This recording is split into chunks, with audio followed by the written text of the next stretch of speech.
Perfect. All right. Sorry about that, Casey. No worries. Okay, it's cool. Doesn't matter. Never mind.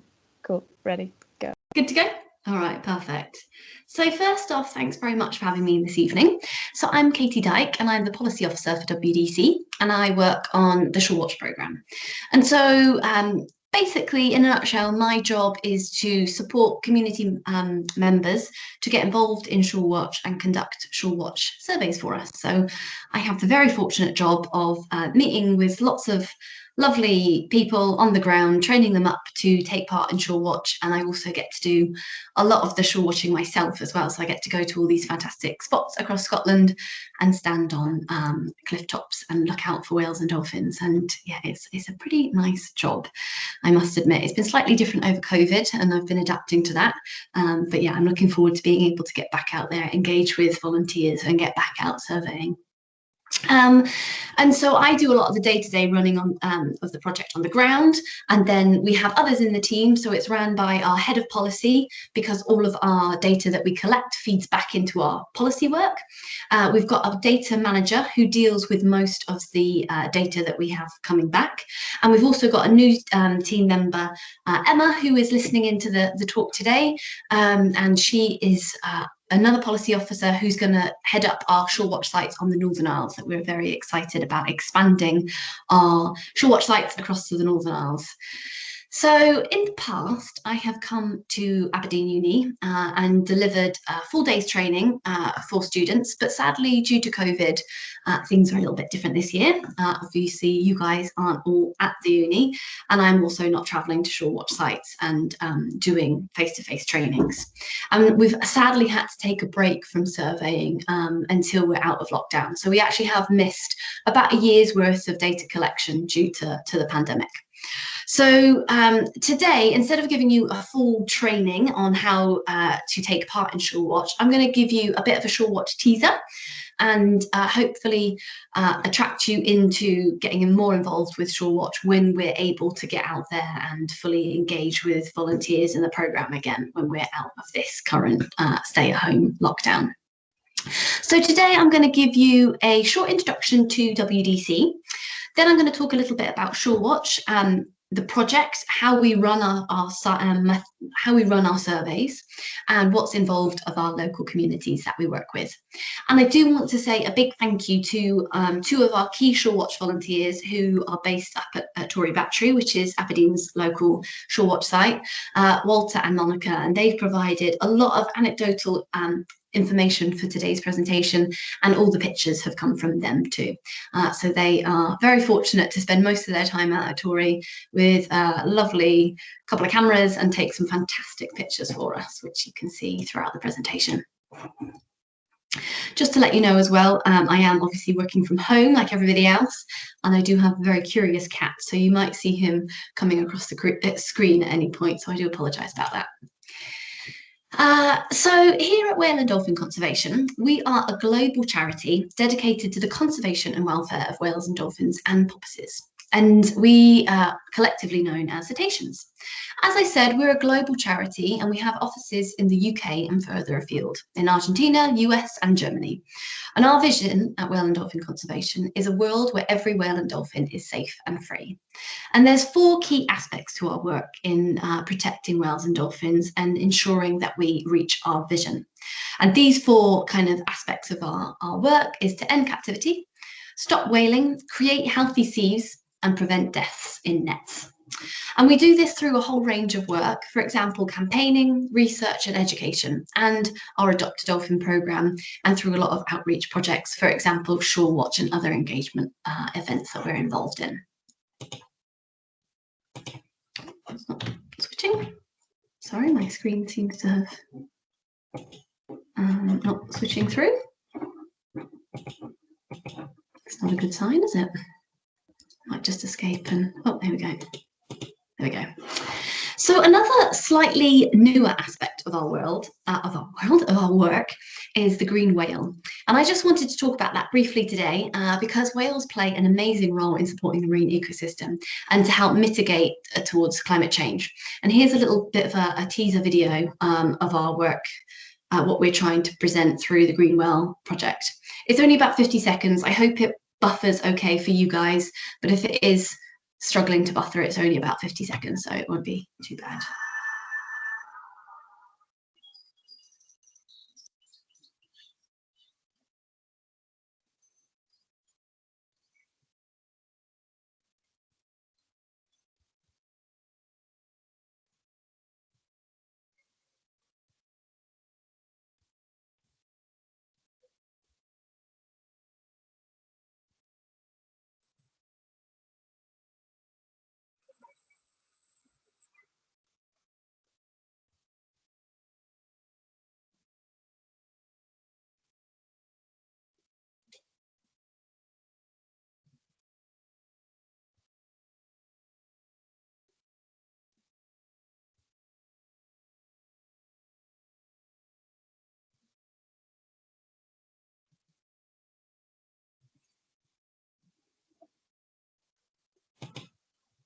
Well, I hope that played okay for you all.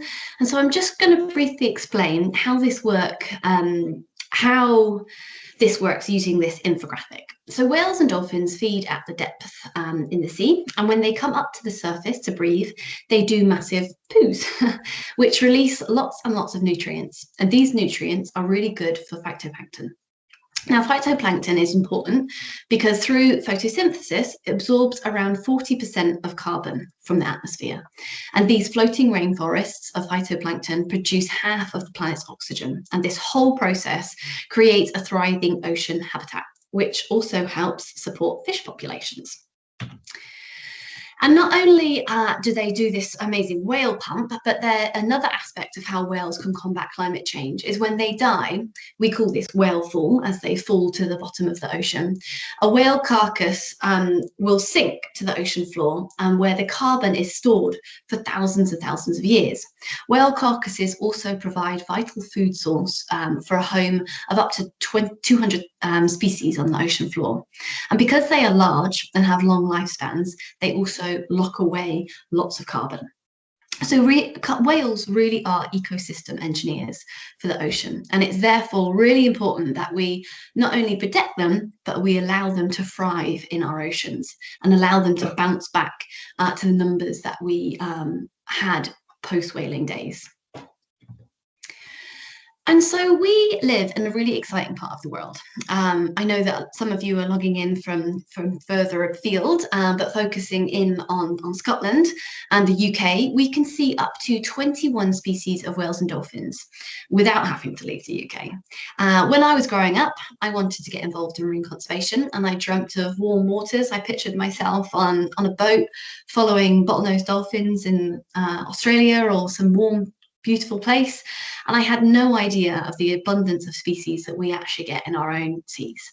And I've been lucky enough through this job to see species that I've dreamt about as a kid, like orca and humpback, among many other species, right from my home here on the northeast of Scotland. So to talk about Shawwatch, it is a citizen science program, and that means we're recruiting citizens, local community members, to take part in science for us. So we recruit local volunteers to carry out a 10-minute cetacean survey around the coast. And we currently have about 25 specific sites across mainland Scotland and the Western Isles. And we're also expanding this project, as I mentioned before, into the Northern Isles as well. And we're hoping to set up another 13 sites across there. And like I said before, Scotland is an amazing place to see whales and dolphins, and we can see up to 21 different species in these waters. We've trained over 1,000 people in cetacean ID, and we've got a good task force, about 200 volunteers out there collecting this valuable data for us. So the main aims of Surewatch are for us to produce a really reliable and consistent data set so that our data can be used for meaningful conservation management. We provide trainings for all our volunteers on how to correctly identify different species of cetacean, and all our volunteers follow the exact same methodology, which involves watching out continuously for a 10-minute survey, and we're recording present and absent data within that. And we're asking volunteers to go to a specific Shawwatch site. So essentially, the Shawwatch project allows communities to get involved in conservation at a local level, and the dedication of our volunteers allows us to gather really good, robust scientific data, which can then be used to ensure the long-term future of cetaceans. This year, we've expanded Shawwatch into the Northern Isles, and we'll set up a selection of sites on Orkney, Shetland and Fair Isles. And the coastal areas around these islands are really important habitat. However, there's not a huge amount of data collected there at the moment. And so we're really excited about getting this project off the ground. And it's thanks to a really generous grant from the National Otter Heritage Fund that we've been able to deliver this Shawwatch expansion. And we'll be able to collect consistent effort-based data that will also feed into this national picture that we have across Scotland. Hopefully by the end of the year, we'll have sites covering a really large area of the Scottish coastline. And that's a really exciting part of our Shawwatch work at the moment. So basically, Shawwatch is a network of trained volunteers monitoring the presence and absence of whales and dolphins at selected sites around the Scottish coastline in order to raise awareness and capture vital data for the long-term future of these incredible creatures. And so I touched on before that we're recording effort-based data. So we're recording whether we see whales and dolphins and porpoises or whether we don't. So we record presence absence information. So we're asking our volunteers to go to a Shawwatch site, continually watch for 10 minutes and collect all the information that they have within those 10 minutes, despite having seen a cetacean or not. And so that allows us to look at presence absence, and it allows us to look at trends across different Shawwatch sites and peaks and troughs in sightings and differences between different sites. And also very importantly across time as well, so we can kind of track trends across a long period of time. And the great thing about Shawwatch and using citizen science data is that we can get data from all across the day, all across the year, across all the different seasons, and get a huge amount of data back. But it's really important that we do this over the long term so that we can look at these trends and evaluate over a long-term data set. So I mentioned that we work from selected sites. So once you've been trained up as a Shawwatch volunteer, you don't just have to watch from your local site. Currently, within COVID restrictions, we are asking Shawwatchers to stay at local sites to avoid that kind of cross-contamination and travel outside of our regions.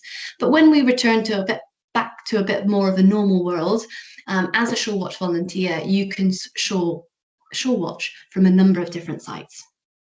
And you can see by this map, we have a nice spread across the Scottish coastline. And in the next year or so, we're going to be really adding to the sites across Orkney and Shetland.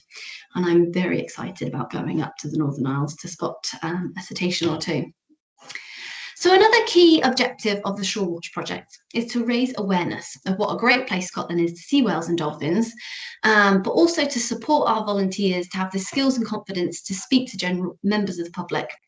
And also by imparting this information to members of the public, we're allowing our Shawwatch volunteers to become ambassadors for whales and dolphins. You know, we really only protect what we understand and what we love, and by engaging with people and getting them to see this incredible wildlife on their coast, they're much more likely to take action towards the better protection of these species. And we've seen it time and time again, where not only volunteers but members of the public, once engaged with us and seeing these cetaceans on their coastline, they want to do more and more to protect them.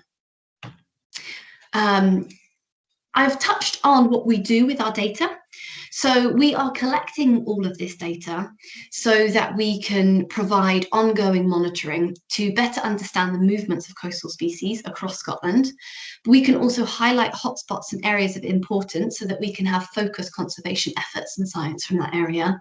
And the information that we can collect will inform detailed local studies, but then it can give decision makers, policy makers, developers more information about the movements of whales and dolphins so that they can best protect them and provide the right mitigation and protection measures to look after the species that we have. So we ask our volunteers to collect all this data, but we don't just sit it in an archive. We very much use the data. We share it on a national database, which was called the NBN, which now is the Scottish Atlas. My cat is coming to say hello. We share it with other groups as well. We work very closely with WDT, Surewatch, Orca, and we talk to each other and share this information. Also, the data is available to students to have a look at if they've got undergrad projects and things like that. We then use the data to advise policy, advise developments, and also support MPAs by providing that information to inform where MPAs should be, marine protected areas, but also to help monitor those areas as well. And we also conduct our own research with the data too. And best of all, when getting out and shore watching, it increases everybody's chance of seeing whales and dolphins. You know, the more time we spend staring at the sea, the more likelihood we're going to spot something. So on average, we conduct about 7,000 watches a year, and we get a good amount of sightings from that, about 2,500 sightings on average. So it's about a quarter of our efforts get the sightings. Tory Battery is a particular special place, and we do get sightings on probably over half of our watches from Tory. And you can see some of the collection of the different species that we've seen, and we have recorded about 11 species just from land from our coastlines. So basically, we're asking our Shawwatch volunteers to kind of do it all, to collect valid research for us through the methodology and the data collection, but whilst doing that, engaging and inciting members of the public, and then we and you can use that to inform and influence policymakers. So just an example of how we can use our data and to show the power of our data. So we've talked a little bit about Shawwatch and how the collection of this data can help protect whales and dolphins and porpoises. And I just wanted to illustrate that with one example. So there are lots of different examples, but this is a really nice example. So the picture you can see now is of a Risso's dolphin. And Risso's dolphins are seen regularly in the coastal waters around the Outer Hebrides and on the north coast. And I'm sure we're going to be seeing a lot more of them from our Northern Isle sites as well. Sadly, the East Coast sites where you and I are watching from, we don't see so many of these guys. But our Shawwatch volunteers on the Isle of Lewis spend a lot of time enjoying incredible sightings of Risso's. And when I have been lucky enough to go over to our sites on the Isle of Lewis, particularly Chumpenhead, I've seen Risso's dolphins very close in. The team at Whale and Dolphin Conservation also head out every summer to take photographs of Risso's dolphins, and we've been collecting an ID catalogue and have built this up over several years. Each individual dolphin can be identified from nicks and scars on their dorsal fins, and the photo ID evidence shows that we're seeing the same individuals time and time again. And our Shawwatch data that our volunteers collect throughout the year can be used to show that it's not just during the summer that we see Risso's dolphins. Because our volunteers are out throughout the year, we have seen Risso's dolphins every single month of the year. So it's very clear that this is a very important area for Risso's dolphins, and they are resident, being seen every year. And without Shawwatch volunteers out there surveying that, we might not have picked that up. And so they can really, Shawwatchers can really support ongoing science as well. And not only have we seen that it's a really important spot for Risso's dolphins, but we've also seen that calves are often seen in the area, and females come back with their calves time and time again. So it's an important area for calving, for nurseries, and for feeding. And this data that we've collected has shown that the coastal waters around Isle of Lewis are really important habitat for this population of Risso's dolphins. And we were delighted last year that the Scottish government finally designated the area as a marine protected area solely for this species, thanks to the data collected from WDC and also the WDC Shorewatch volunteers. So it's a really good success story. So I mentioned earlier about Shawwatch following a set methodology. So I'm just going to go through the methodology that we do follow. So we are a bit of fair weather shore watchers. So when we do go out and conduct our survey, we do think about weather conditions. And so we want to go out when it's quite a still, calm day, when there's not too much chop on the water, because the heavier sea state it is, the harder it is to spot individuals. And we want to be confident that there is, if we're not seeing anything, it's because there's no cetaceans and not that the environment is making it difficult for us to see it. So we want to pick a nice calm day. We want to pick a day that's probably not raining. You can see cetaceans in the rain, but we do all of our surveying with binoculars. And so those of you that wear glasses will know that when we're surveying, will know when you're wearing glasses in the rain, you kind of steam up. So when we're using our binoculars in the rain, we also steam up, and that then affects our ability to spot cetaceans. So we avoid rain, we avoid high wind. If the HAR's rolling in, and obviously we can't see the sea, there's no point us going out and doing a shore watch because there could be orcas or humpbacks flipping out there and we're just not going to see them. So we do need to take into consideration our weather and go out on nice weather days. And then how we conduct a shore watch is we follow a set methodology, and I mentioned that we do it for 10 minutes. So we ask our volunteers to go out and do a 10-minute survey. And that survey is using binoculars, and we supply the binoculars to our volunteers.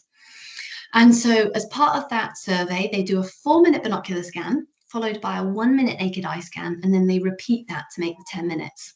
Through those 10 minutes, we we concentrate on the water and maintain a consistent effort through those 10 minutes. We've decided to do it for 10 minutes because we are looking for coastal species, and a number of the coastal species will surface every 10 minutes. So if there's something out there, we're likely to see it. But also 10 minutes is a nice amount of time to stay focused. It's very easy nowadays to get distracted by lots of things like our phones and people wanting to chat to us. So that 10 minutes allows us to make sure that we are really focusing our effort.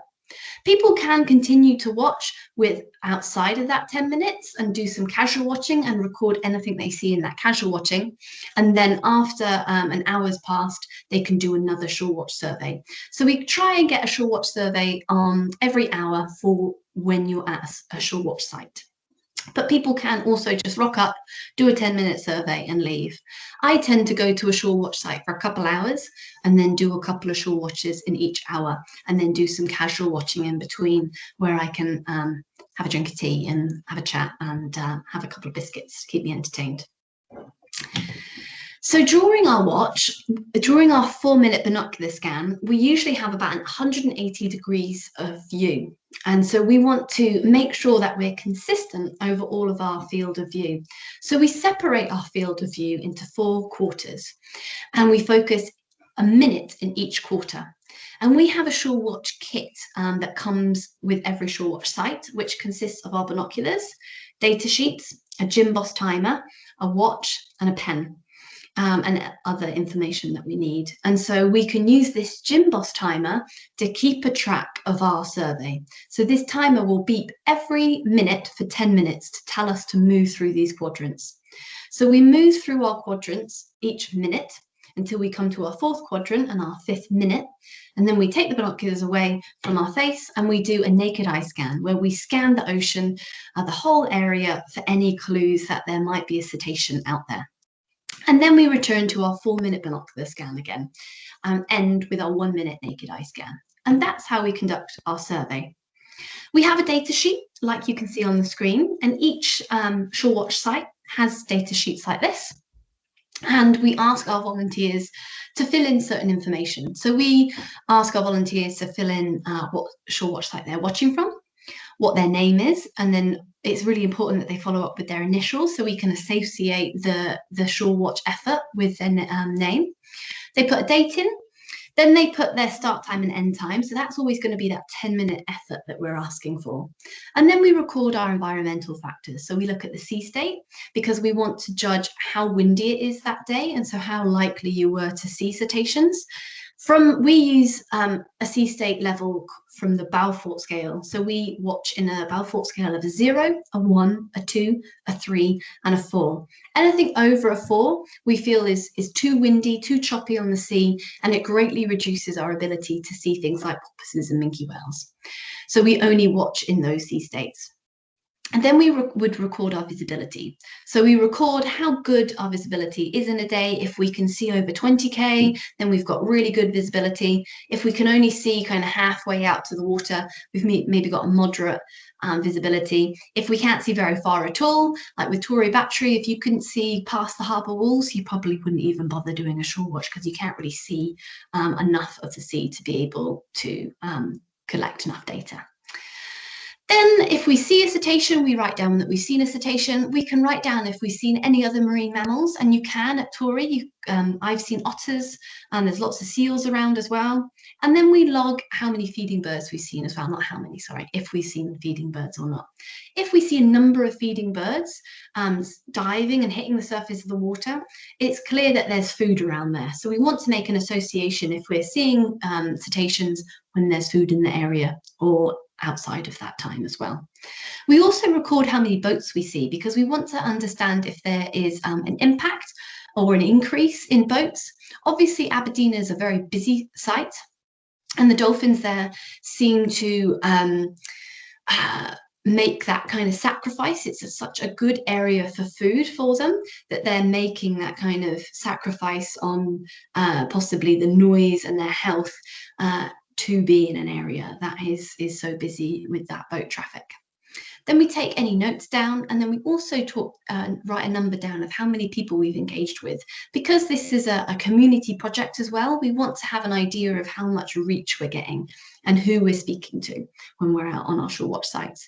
And that has become quite an impressive number. We've on some years talked to about 9,000 people. So you can imagine, you know, we're having those conversations about conservation, we're having those conversations about how great it is to see whales and dolphins. So really getting that message out and that support. So if we've seen something on our Shawwatch survey, we then start to record information on the reverse of our data sheet, talking about the cetacean sightings information.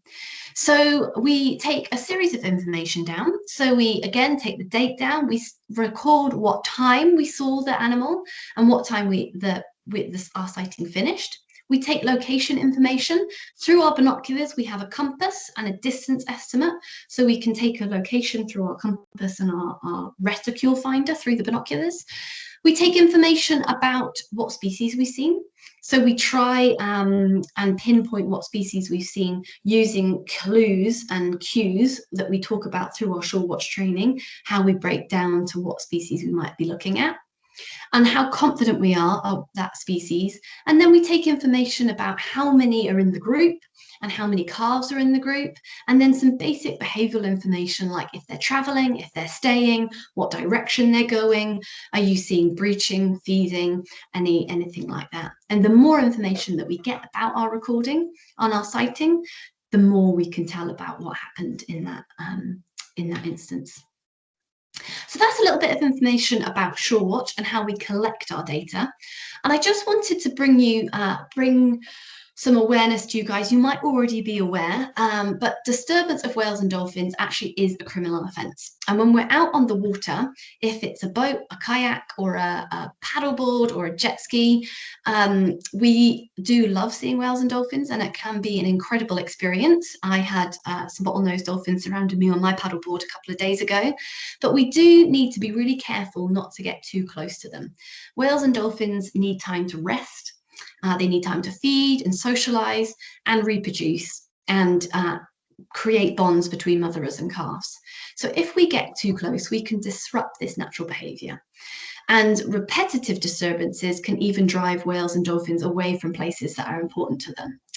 So we have a Rude to Intrude campaign that aims to raise awareness of disturbance and help people understand the steps that they can take to minimize their impact on whales and dolphins when out on the water. And we are actually launching, we're relaunching this campaign again tomorrow. So we ran this campaign 2019, but we're running it again this year because of staycations and the fact that so many of us are now around our coastal areas. And as we come out of lockdown, we're imagining that lots of people are going to be flocking to the coastal areas and getting out on SUPs, getting out on kayaks and interacting with wildlife. And it's bound to have some impact on the wildlife.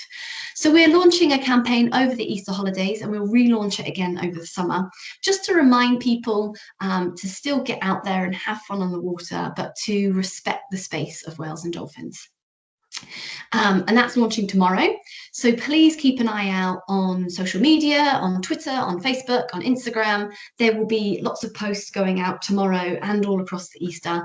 And if you can support our campaign by sharing our videos and sharing our GIFs and images, that would be fantastic. And you can see the hashtag here, Rude to Intrude. That's the campaign name, and that's the hashtag we're using. So do follow that and repost and retweet us as much as you can, please. But I'm just going to share another video that will give you a bit of understanding on the steps that we can take to minimise our impacts whilst we're out on the water.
Well, I hope that video worked for everyone. If anybody was struggling watching it, you can find it on our website, wales.org/disturbance. And again, it will be over social media over the next couple of days as well, so you can catch it there.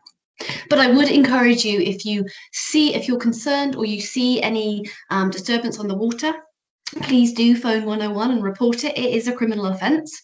I've reported incidences in the past, and actually when you get through to the call operator on the other end, they're not always as well qualified or have as much expertise in the area as you might have, because they are just a call person and they don't always know the law, and not every policeman or person knows the law in terms of wildlife. So I've sometimes had to be very clear when I am witnessing an issue that it is a criminal offence, and to put the the report through to the wildlife crime officer.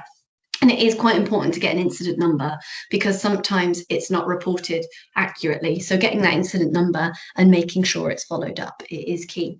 And yeah, if you do get a call person that is not being supportive, just hold your ground and say, no, I'm witnessing an illegal crime here. Please put me through to the wildlife crime officer. So going back to Shawwatch, best of all, through Shawwatch, we can build a connection with people and cetaceans. And through lockdown, we haven't been able to get out shorewatching as much, but we do know that many people have become more connected to nature and the outdoors over the last year. And we're really looking forward to being able to shorewatch again. And if you are interested in getting involved, you can send me an email at shorewatch@wales.org or katie.dyke@wales.org, and that's my emails will be at the end of the presentation as well. And you can find out more about attending a full training session and becoming a volunteer. There will be a slide at the end of this with a bit more information about some training sessions we've got coming up that you can get involved in. So you guys are local to the Shawwatch site, Tory Battery. So I just wanted to touch on Tory and what a fantastic place it is and a very exciting place to be. So we've been collecting Shawwatch surveys from Tory for several years now, and it is one of the best places to see bottlenose dolphins all year round. And they get really close to the shore. So you've got no need to get out on the water. You can just stand on the shore and watch some incredible behaviours just from the harbour there. And you can even spot a calf or two. And it's thanks to our community volunteers that we're able to collect this data. And so if you are interested in getting involved and becoming a Shawwatch volunteer and helping us collect that data, that would be fab. So in 2019, like I said, we didn't collect any data in 2020 because of COVID. So in 2019, our volunteers spent many hours at Tory conducting surveys. They carried out an amazing 370 surveys, and 203 of these were cetacean positive. So you can really start to see how regular we're seeing cetaceans from that area. And it makes the site where you are most likely to see a cetacean on your survey out of all our other Shawwatch sites. So you're in a good region for getting some sightings. So looking at this graph, you can see that the encounter rates tend to be higher in the spring and summer months, but Tory is a site which you can see dolphins every month of the year. And any trip at any time of the year will warrant a good sighting. Tory has the highest encounter rates from 2019 from any of our Shawwatch sites. And in fact, if an encounter rate of 1 means that you saw dolphins on every watch, which was nearly the case in February, March, and February, April, and May. So again, a very good spot to see dolphins. So what can we see from Tory? It's not, so with bottlenose dolphins spending many hours in the bay and all year round, coupled with the very high vantage point of Tory Battery and how close the dolphins come in, gives our Shawwatch volunteers and yourselves a great view of the harbour mouth, and which has given particularly our volunteers Monica and Walter, who are keen photographers, the opportunity to identify individuals which are frequently seen in the area.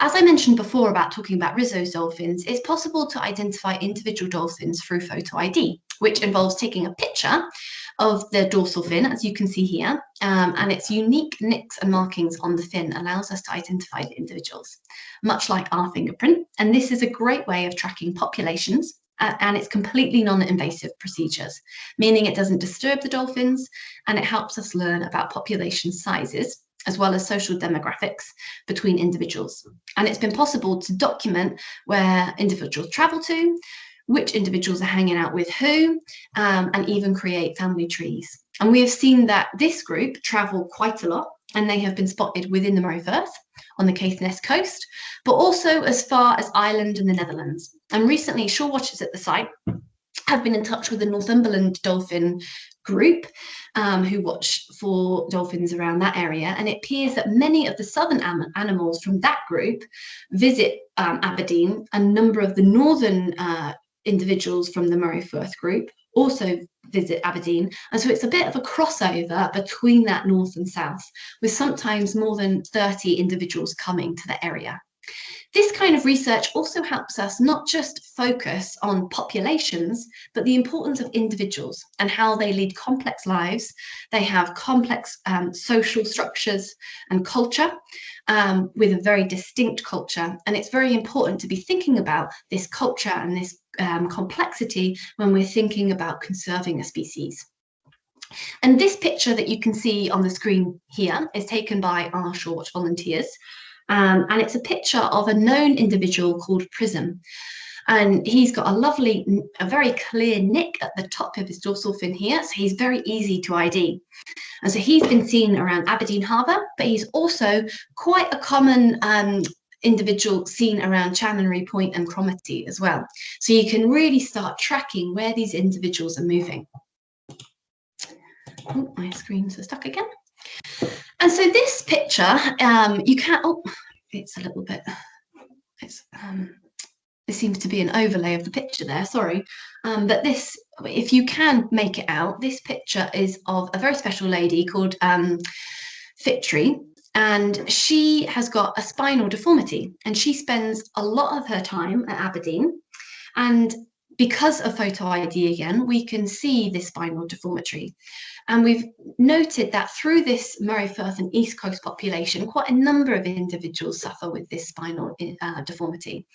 But for Fitri, it doesn't seem to impact her at all. She was born, because of the ID catalogues, we know that she was born in 2005. So what, it's 2021 now, so she's about 15 years old, so she's doing well.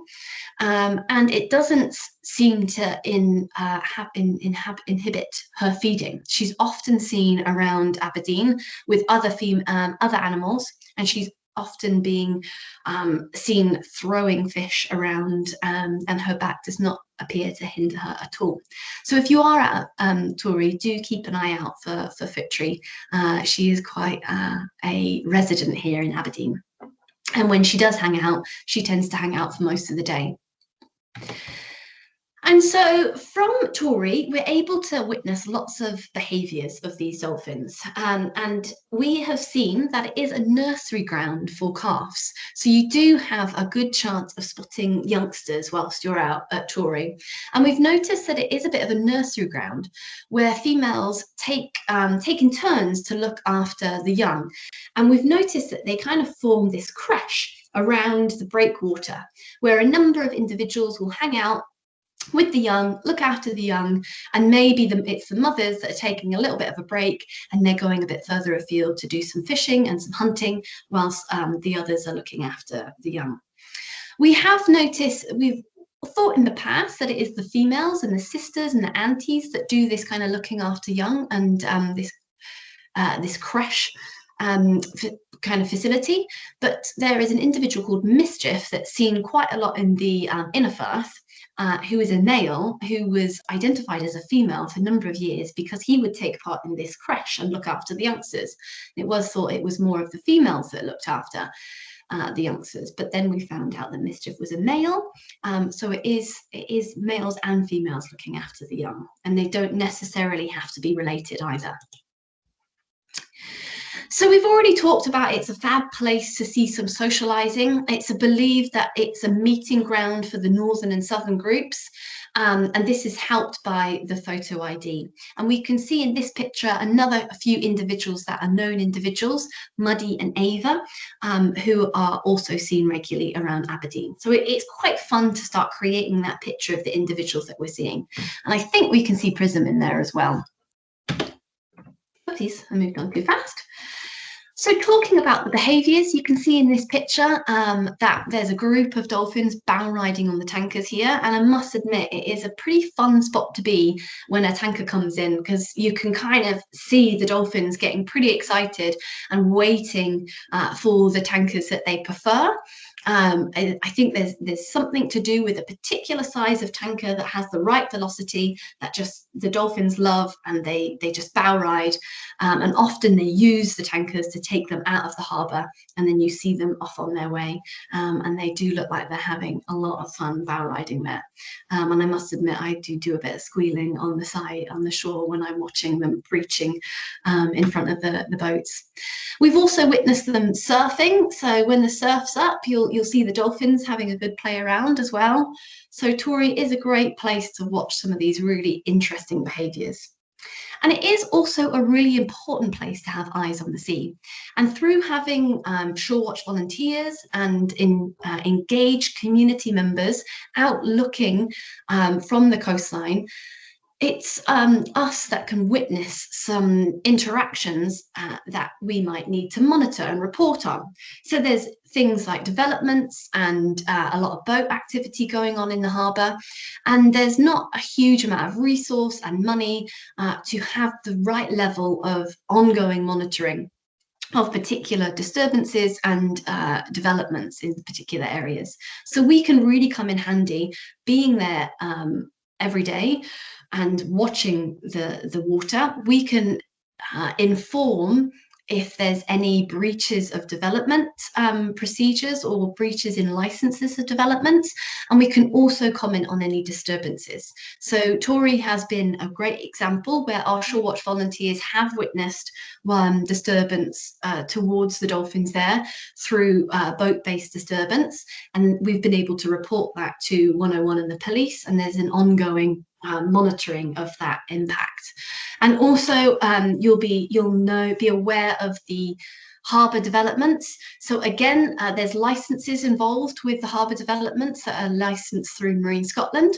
But again, it's not always possible to have the right form of monitoring on the ground. So having us as eyes on the sea, we can ensure that these developments are following the licenses to the letter. And if we see any breaching of that license, we can phone and inform Marine Scotland, and then they can get they can kind of hit the developers hard and let them know that there's been a witnessing of a breach of the license.